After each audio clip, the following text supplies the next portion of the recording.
Because sometimes shit happens.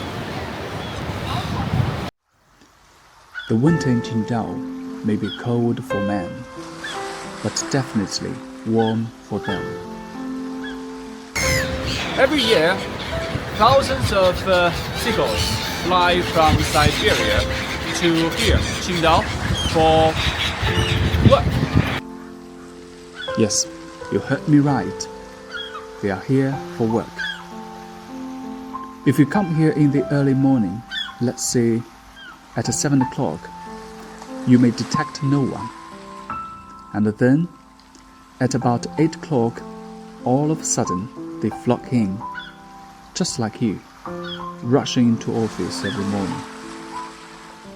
And their work is to eat, fed by the tourists and the locals. After lunch, many seagulls float on the sea and take a nap, like the people from Shanxi province. Well, this is a joke that can be only understood by Chinese.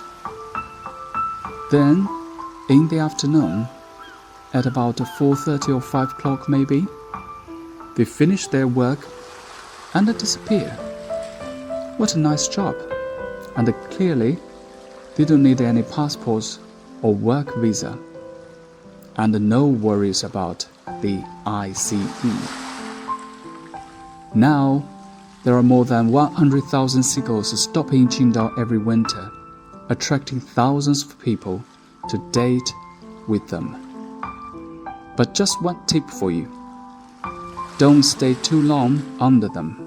Because sometimes shit happens. Yes, they could shit on you.